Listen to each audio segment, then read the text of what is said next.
All right, here we are for this week's Market Snapshot. yes, what has happened in the Northern Virginia real estate market in the last 7 days in maybe under 5 minutes, maybe a little bit more. Here we go. Only because I'm here? No, it's because, well, yeah, partially because you're here. Okay, I got this. Okay, ready? All right, so we just did a report, so make sure you go and look up this video if it's not attached to this market snapshot. We just talked about should buyers buy in the current market. Now we're going to dive into the numbers that back up the reason why and behind what we said. That's right. All right, so here we go. Kel, let them have it. All right. Oh, Kelly's back. Did I get my Slim Shady song? Look who's back. Back again. I already did it on the last video.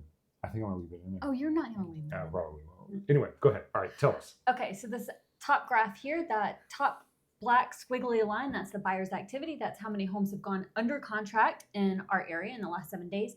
And then the teal line underneath, that is the seller activity. That's how many homes have gone active, have new listings in the last 7 days. That's right. That's right. And then the lower graph, ladies and gentlemen, that one is this the one I wanted you to have? Yeah. Okay.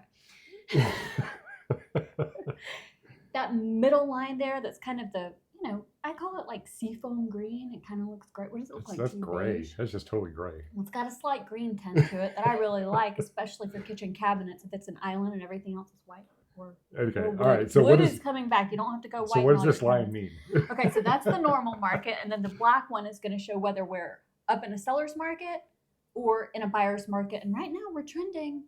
I'm gonna tell you what, closer to a normalized market, healthy market. I like it. How do you do that Cabbage Patch dance? That's what I want to do. Is that the one you do? That's churning butter. Oh. Cabbage Patch is this one. That one. That looks the exact same as what you do. No, turning butter, you're doing like this. Oh, so I couldn't do any. Now you got to sing one. Anyway, okay. Sorry, we're going to get rid of that, please. All right, guys. So we talked last week about how we had just hit our second straight week in a row where we were in a buyer's market, which is unheard of in this market, especially with the interest rates going down. I've been letting you guys know that you need to be prepared because the buyers are starting to come back into the market. Mm-hmm. So if you look at the overall trend, you can see the inventory, the teal line, had kind of flattened out, and then we had a spike, and now it's coming back down.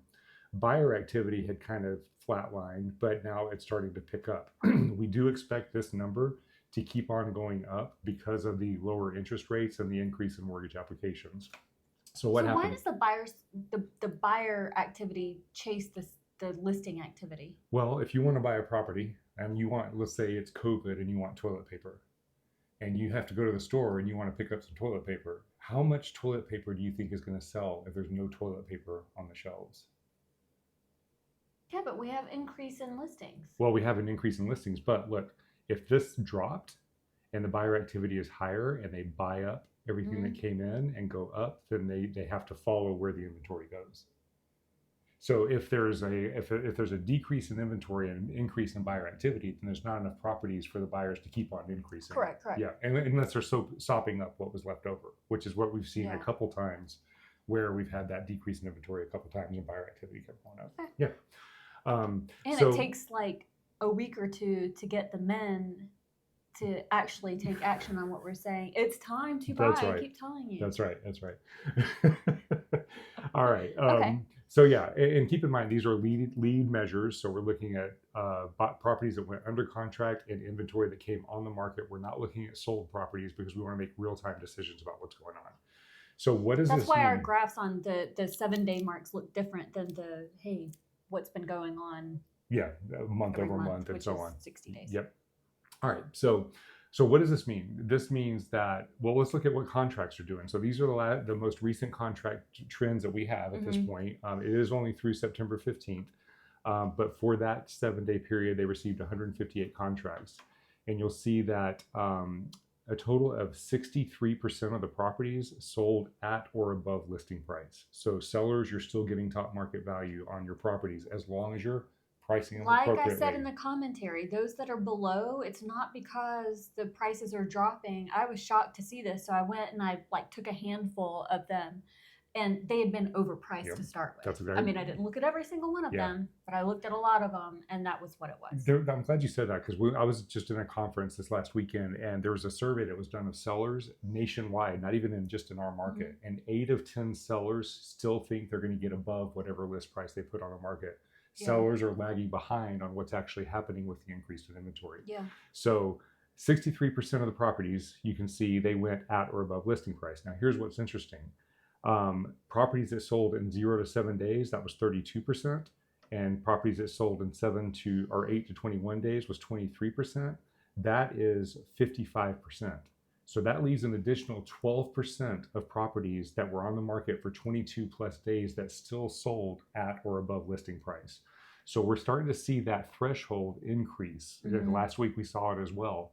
We're starting to see properties that are even on the market, 22 plus days are selling at listing price. So buyers, you have to, when you're working with your agent, you have to make sure you're looking at those property values, because it's not a guarantee that you're going to get a discount at that point. I mean, it used to be, right? Used to it be, sat on the market over the first weekend. Yeah. It was like, okay, something's wrong with it. I'm going to try to go in and negotiate. Yeah. Now it's healthier. Buyers, this is a good thing that you have more time. More choices. You actually get to think a little bit. Yes. You get some protections built in there, but not that you get to go and underbid. That's right. And a lot of times when you put that first offer Yeah. in, even if it's 22 days over, sometimes there'll be a second offer that comes in because there's people on the fence. And with your the property. agent will know if it's overpriced and you should underbid. I mean, if they're us, we'll know. Yeah. We'll say it's overpriced and you need to underbid. But that's right. But generally speaking. And this is what's really important when you're picking your agent, especially on the buy side right now. You should always pick us. You should always pick us. If your agent is not in the current market knowing exactly what is going on, they're going to guide you, just like these sellers are thinking that properties are going way over value. Yeah. Your agent's probably still thinking that we're 2-3 months ago where you still have to bid over pricing. Whereas if you have us as agents, then you're trying to talk to your husband at 12:30 a.m. about something that you've needed to talk about for a very long time. And you say, why aren't you listening to me? What are you doing? And he's like, I'm just looking at the recent stats on whatever the hell. I think that was a compliment, but I think I get in trouble for that a lot too. It's a compliment for you guys. Yes. Okay. I don't know. I think I need to start wearing something different. A little less. Okay. So what do the contracts look like? So we are seeing consistently that about 3/4 of the contract are getting their finance contingencies. About 3/4 are getting their appraisal contingencies. So that's very, very common. I love that. And we're seeing the inspection contingency waver back and forth between high 40s to mid 60s of people actually getting an inspection contingency. So for at least about 5 or 6 weeks, we've been sitting about that midline. Has it really been? We hit 2 weeks where it was over 60% of people getting inspections in Virginia. These are all Virginia numbers. We're not even talking about Maryland and DC. But you can see that the important thing is buyers, you're getting your protections. You get to go into a property, be realistic, get your protections, don't underbid because you're going to miss the opportunity, because then all of a sudden these new buyers are going to flood the market. Sellers, you need to be reasonable. You need to put the property on the market in the right condition at the right price. And condition, staging, please. And if you get an offer, give that offer serious consideration. Even if it's your first offer, even if it's the first day on the market and you get a strong offer, don't sit there and think that you've got 5 other offers coming, because right now the market isn't supporting that. You still get top value, but you've got to be realistic and know what to expect. That's it. So buyers and sellers, we were happy to sit down with any of you at no charge. DM us, PM us, reach out to us, call us at 703-783-2143, whatever you need to do. Touch us somehow, some way. All right. Anything else from you, Mrs. Returning Angel?